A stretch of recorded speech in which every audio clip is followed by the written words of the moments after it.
Bonjour et bon sabbat. Alors, bienvenue dans notre troisième leçon de ce trimestre. Nous pouvons écouter un chant, un cantique, après quoi nous pouvons continuer nos leçons de l'école du sabbat.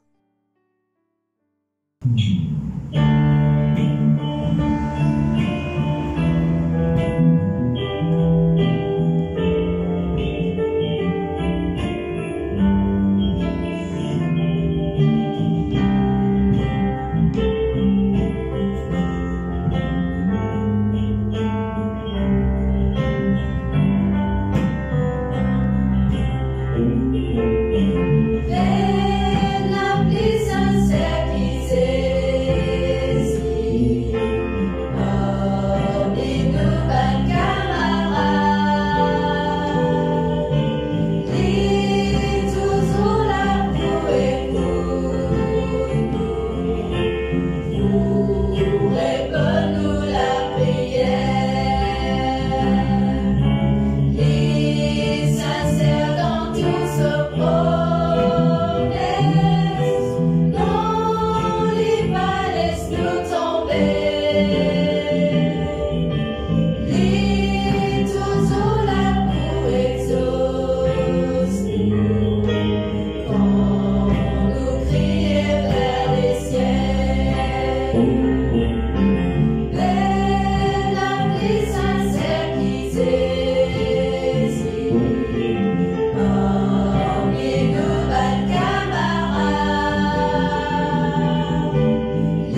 commence par la prière avec le frère Steven. Seigneur, mon Dieu, nous, papa, nous te envie de te remercier. Merci pour l'opportunité qui donne de nous venir ensemble entre frères et sœurs pour nous capables d'étudier tes paroles.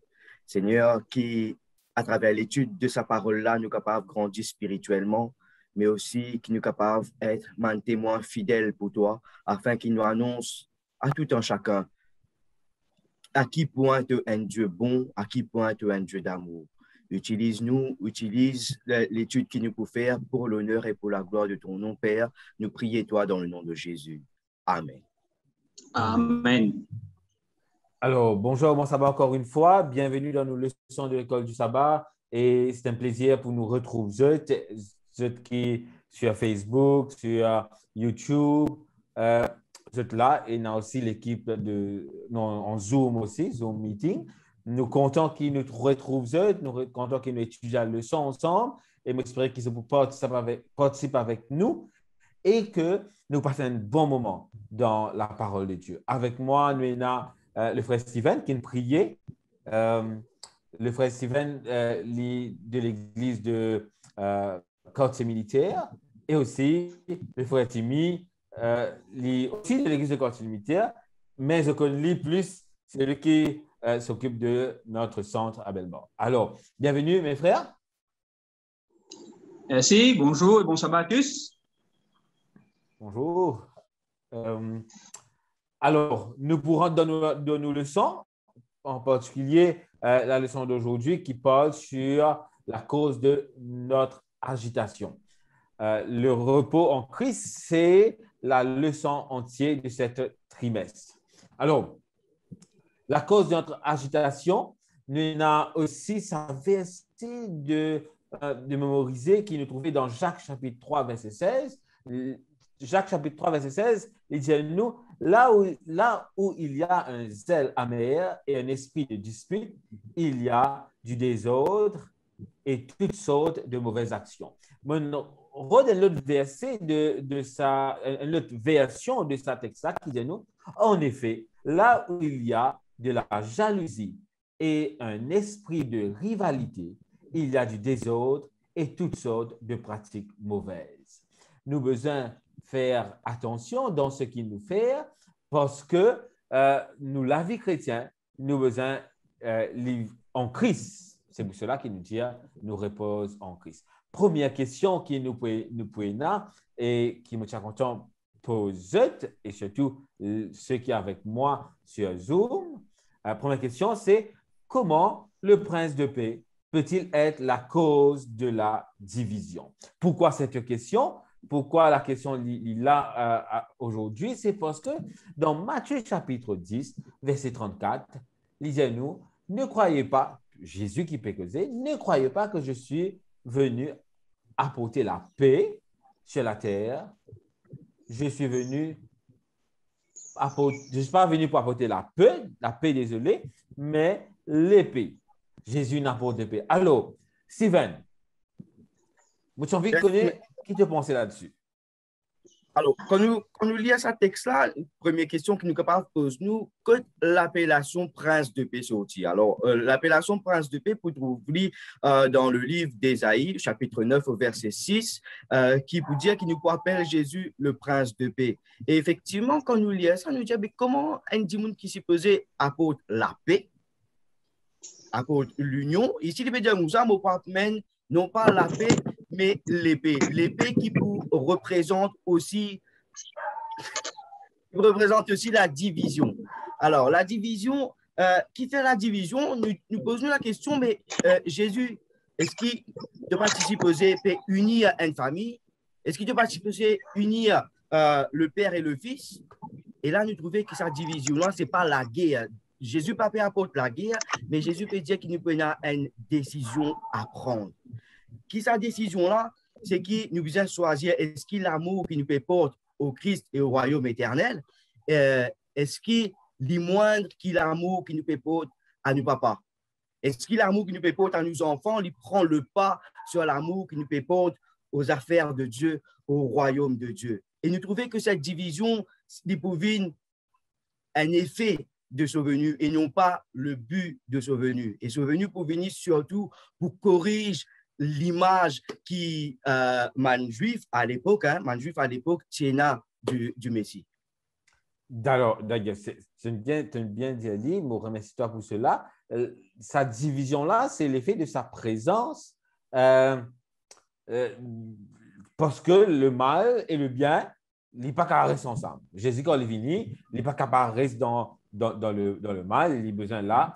Et c'est intéressant parce que dans Romains chapitre 5, verset 15, verset 1er plutôt, Romains chapitre 5, verset 1er, il dit nous, le but de Jésus, c'est vraiment c'est la paix en Dieu. Non pas la paix, non pas la harmonie sur la terre, c'est nous faire le royaume sur la terre. Timmy, qu'est-ce que tu pensais sur, est-ce qu'il y a quelque chose pour ajouter sur ce point que Jésus dit qu'il appelle la division, alors qu'il paraît une contradiction ici? Ouais, oui, c'est vrai qu'il parle de contradiction. Jésus, division, normalement, comme Steven fait dire, Jésus s'y amène la paix, Jésus amène l'harmonie. Donc, mais quand nous rentrons dans la leçon, nous trouvons, c'est vrai que quand Jésus peut dire ça, il peut dire ça, la leçon explique nous dire ça, comme dire, d'une façon de que nos priorités étaient. Si toutefois, l'Indien, il met un commandement, hein, tu es content de tes parents, mais si tes parents peuvent empêcher-toi suivre Jésus. Tu es obligé de choisir Jésus au lieu de tes parents. Donc là, il met un dieu. Mais c'est une question de priorité. Une question de priorité, une bonne réponse, d'accord, qui fait moi réfléchir au qui nos priorités, ou plutôt qui nous met de l'avant. Et en pensant sur qui nous met de l'avant, nous pensons à son mot égoïsme. Hein? Est-ce que nous l'ego, comment nous était? Et quand on pense ça, moi, une image qui vient devant moi. L'image, c'est un trône. Ça nous met le trône. Alors, souvent, qui nous met Jésus sur la croix, nous nous posons la question, qui ça nous met le trône? Est-ce que nous mettons Jésus le trône ou bien nous mettons Jésus sur la croix? Souvent, nous mettons nous le trône là et nous mettons Jésus sur la croix là. Alors que c'est différent, la Bible dit à nous comme ça, nous avons crucifié le mal qui est en nous, le soi, afin que Jésus soit capable d'être sur ce trône de la croix. Alors, j'ai envie de poser la question. Est-ce que je lire dans page 21, la leçon de l'école, ça va, page 21, il dit nous comme ça. Si notre amour pour Dieu et pour nos semblables ne guide pas nos choix, et ne nous aide pas à établir la priorité, nous continuerons à construire davantage des granges pour nous-mêmes ici-bas et nous priver d'investir dans le trésor du ciel. Alors, avant qu'il me pose la question, je connais l'histoire qui est illustrée dans la leçon. Une personne qui gagne beaucoup de récoltes, il dit maintenant, je suis capable, je ne pas regarder les autres, je regarde pour moi, je suis capable de vivre, manger et boire. Alors, Timmy, est-ce que tu es égoïste? Comment tu comprends l'égoïsme? Quand nous lisons la leçon, nous disons que l'égoïsme, c'est le moi. Tout nous a dit. Il n'est pas pour juste, et il n'est pas hypocrite, tel est beaucoup ça, qui me dit qu'il me pénal l'égoïsme. Parce que la leçon, bien sûr, il y a l'égoïsme qui me dit une racine, un pied, ça. Hein? Et il fidèle, il poussait un peu n'importe où, comment dire. Donc, ça, le moi là, c'est une affaire qui nous est capable de mettre le Christ. Quand on dit elle est là, le Christ sur l'autre. Souvent, des fois, c'est nous qui sommes. Mais c'est un combat en nous-mêmes, ça. L'égoïsme, c'est un combat. Pour moi, quand j'ai lié à la leçon, l'égoïsme, c'est un combat du début jusqu'à la fin. Les humains, j'ai combattu ça le moi là. Satan joue beaucoup avec ça et ça, il faut partie de nous. OK. Steven, alors, vous connaissez, tu as envie de dire quelque chose là, vous trouve toi. Alors, lâche-toi. En fait, l'égoïsme, il prend le pas beaucoup, ce qui nous fait dans la vie de tous les jours. Et Timmy, il fait ressortir ça. Et souvent, nous agir pour nous. Qui m'a l'intérêt derrière, qui m'a pour gagner derrière. Si je pour gagner quelque chose, je fais aller. Si je pas pour gagner rien, à quoi bon? Et quand nous trouvons ça, nous guettons l'exemple qui t'a cité au tout début, à Joanne, notamment cette personne, nous disons comment est-ce qu'un monde qui bien travaille, qui dit à ce moment-là, il peut monter, il prend la grange qui est là, qu'il est trouvé trop petit, il peut construire plus grand. Comment est-ce qu'il est égoïste? L'égoïsme, parfois, malheureusement, il rentre dans un petit détail qui fait nous oublier que notre mission, avant toute chose, c'est de servir le Créateur. Quand nous dans l'Église, nous ne sommes pas capables de mettre le moi en avant. Souvent, nous sommes capables de venir à cette perception-là, mais c'est une perception erronée. Et Dieu dit à nous, justement, il appelle nous à abandonner ce moi-là. Sur White peut écrire beaucoup l'abandon de soi-là. Et la Bible fait ressortir, il est temps comme ça, oublier un peu qui tu étais. Fixe les yeux sur le maître.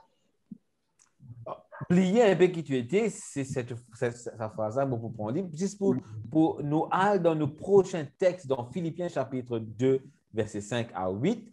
Philippiens chapitre 2, versets 5 à 8, nous vous passez sur l'écran. Dis-nous, ayez en vous les sentiments qui étaient en Christ. C'est-à-dire que c'est ça qui nous peut causer. Qui sentiments qui Jésus est là? Qui sentiments il est là? Dis-nous comme ça, lesquels Jésus, existant en forme de Dieu, n'a pas regardé comme une proie à être arrachée à égal à Dieu. C'est-à-dire que Jésus est égal à Dieu, mais il s'est dépouillé. Jésus, il retient tout sur lui. Pourquoi? Il prend une forme de serviteur, devenant semblable aux hommes, ayant paru comme un simple homme, il s'est humilié lui-même en se rendant obéissant jusqu'à la mort, même jusqu'à la mort de la croix. Jésus, il n'est pas sur l'avantage. D'ailleurs, tout le monde pose moi la question, c'est une question très personnelle qui m'a pose moi. Je dis, mais qui l'avantage que Jésus est là, il sauve moi. Et puis, donc, moi, je n'ai l'avantage que Jésus est là pour sauver moi, qu'il est pour gagner de plus pour sauver moi, mais seulement, il a cet amour qui est là, il y a au-delà de tout ce qui nous appelle nous, êtres humains, nous sommes égoïstes, nous comptons nous plus qu'ils autres. Mais là, il dit nous comme ça, Jésus, il compte nous-mêmes, les êtres humains, plus qu'il lui-même. Il s'est dépouillé et il est venu sur la croix. Alors, parlant de l'égoïsme, c'est un autre mot qui vient. Je pensais que tu mis une question pour nous là. Sur. Voilà. Ambition. L'ambition, oui, voilà. L'ambition, mes amis, est-ce que c'est mal d'avoir de l'ambition?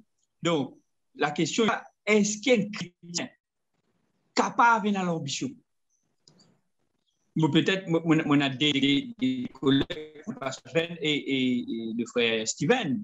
Donc, nous avons peut-être répondu à ça tournant. Est-ce qu'un chrétien capable d'avoir l'ambition?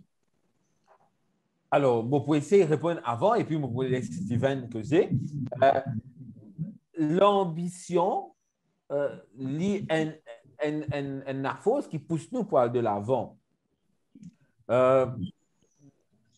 Mais l'ambition, quand nous servons comme une mauvaise chose, une mauvaise ambition, il dit nous comme ça que nous essayons d'exploiter les autres. D'ailleurs, le disciple, je vous pose cette question-là, lorsque pour arriver à la fin de la vie de Jésus, je pose la question, qui est le plus grand?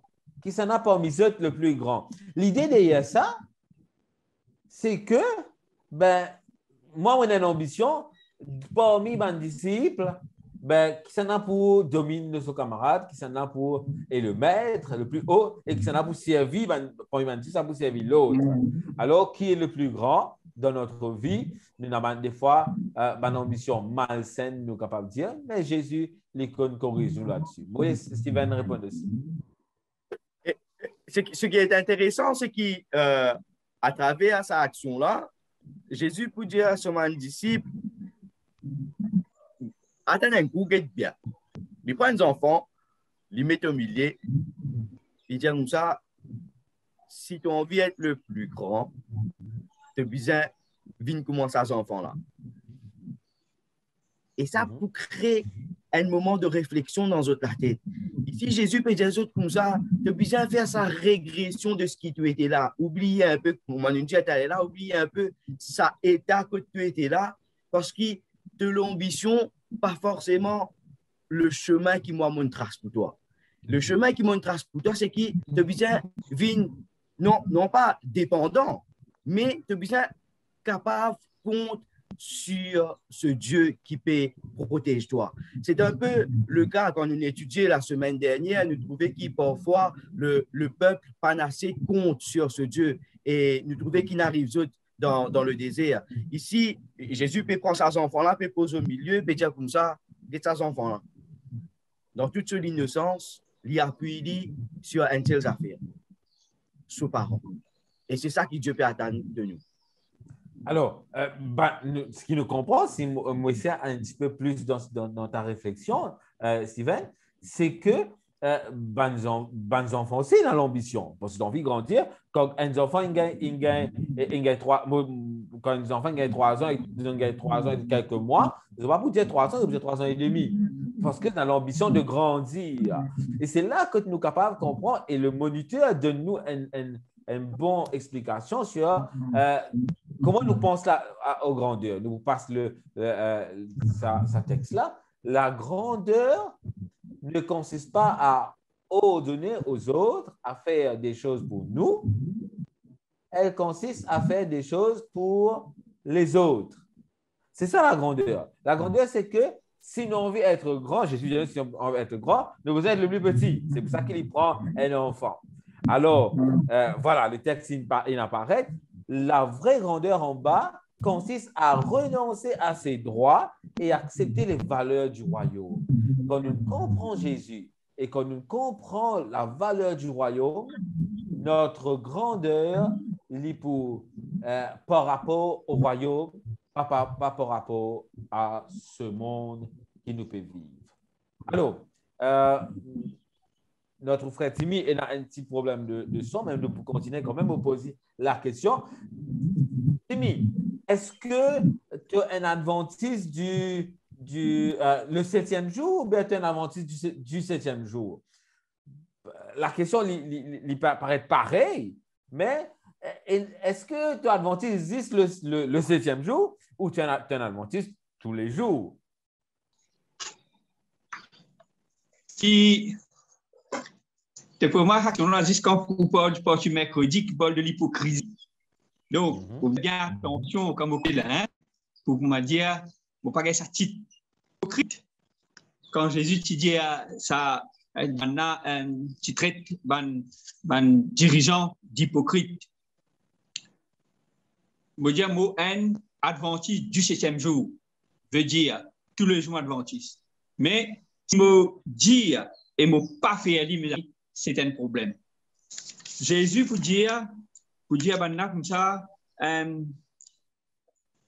il vous traite pour plus pardonner, ban projet, ban adultère, ban collecter d'impôts, il pour plus léger avec banna, mais avec hypocrite, il peut être plus sévère.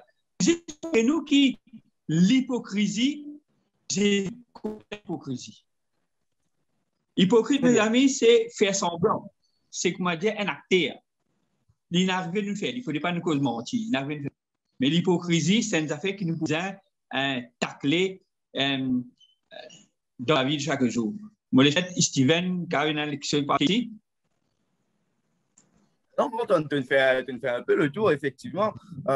Souvent, nous, en tant que chrétiens, nous agissons en tant qu'hypocrites. Et si nous essayons de voir nous-mêmes la face, c'est que nous, l'hypocrisie n'est pas uniquement vers l'extérieur, mais nous, l'hypocrisie, n'est face à nous-mêmes. Accepter nos conditions, accepter la manière qui nous était pour permettre nous aller de l'avant et surmonter cette hypocrisie qui est capable de faire partie de nous la vie de chaque jour. Alors, nous devons aussi voir que dans la leçon, il explique un petit peu l'hypocrisie religieuse, c'est-à-dire les personnes qui fait religieusement à l'église, de très bonne personne, mais en dehors, dans le travail, je donne différentes personnes.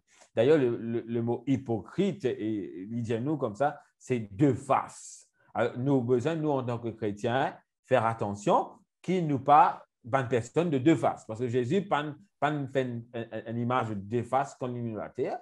Et nous avons besoin, pareil, nous chrétiens, partout, ce n'est pas cette expression qui va dire nous tiens, nous parlons de chrétiens, nous ne sommes pas capables de tiens, nous parlons de chrétiens, soit nous n'allons, soit nous pénalisons. Soit nous tiens là, c'est que nous rejetons. Alors, nous ne sommes pas capables de vivre l'hypocrisie. Si nous avons besoin de l'hypocrisie, si nous pouvons vivre dans un problème là, que ce soit égoïste, une mauvaise ambition et l'hypocrisie, nous avons besoin d'un remède pour cela.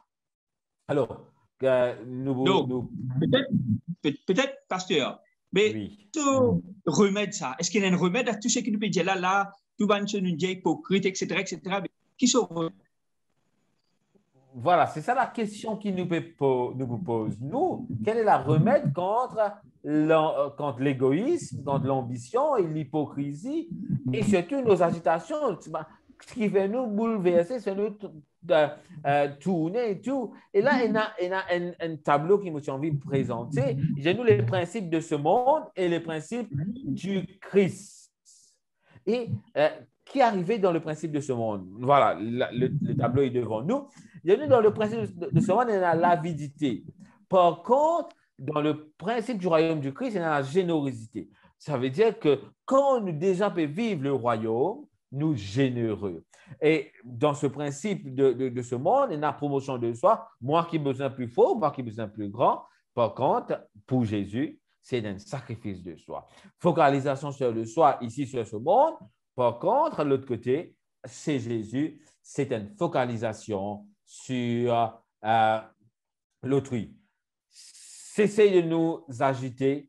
La solution, il trouve dans Jean chapitre 14, verset 1er. Il dit nous que votre cœur ne se trouble point. Croyez en Dieu et croyez en moi. Et là, je invite Ronnie pour commenter un petit peu ce qu'il comprend. C'est ce Jean chapitre 14, verset 1er à 3 qui Jésus lui peut dire sur ici, effectivement, arrête agir de Dieu, besoin commence à trouver une direction.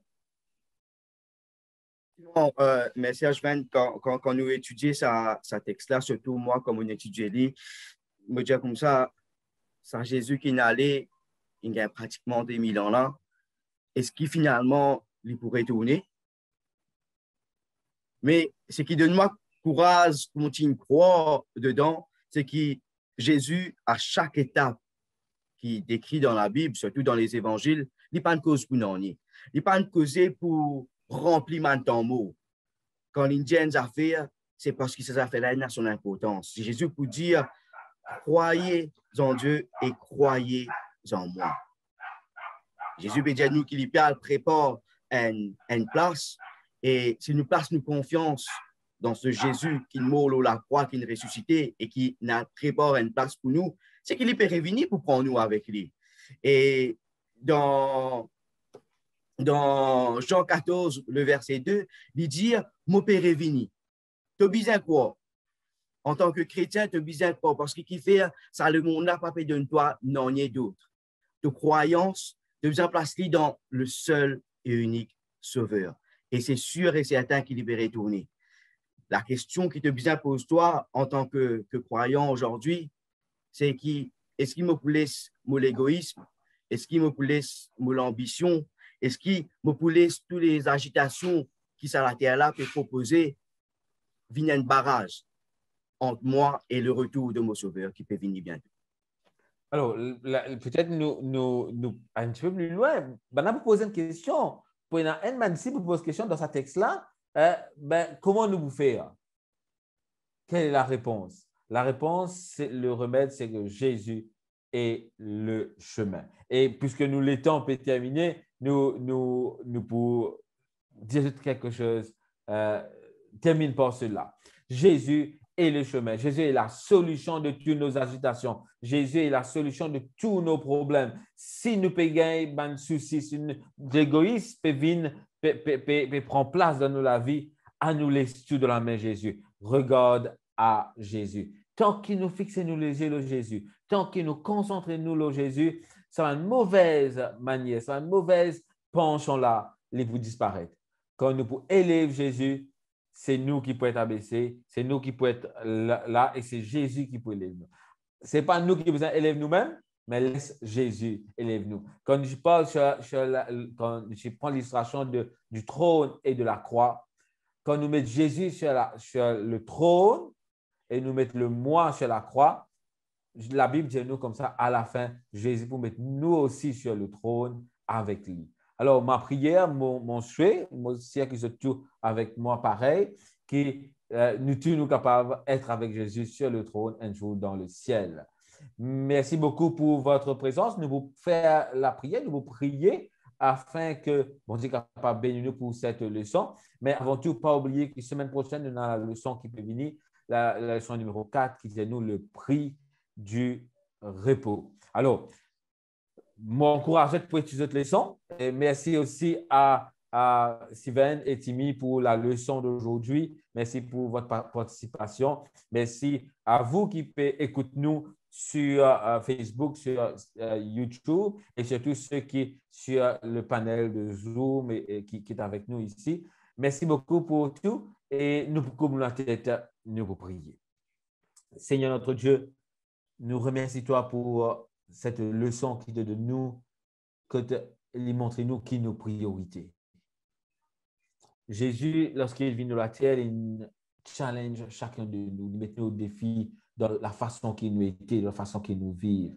Nous comprenons que le royaume de cieux n'est pas le même caractère sur ce qu'il a sur la terre. Nous devons être transformés, nous devons être guidés.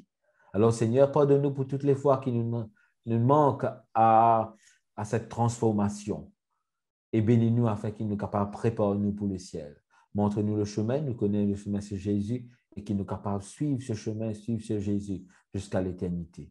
Merci Seigneur pour ta grâce. Nous prions au nom de Jésus. Amen.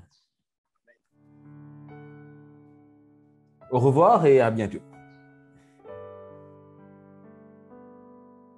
Fini.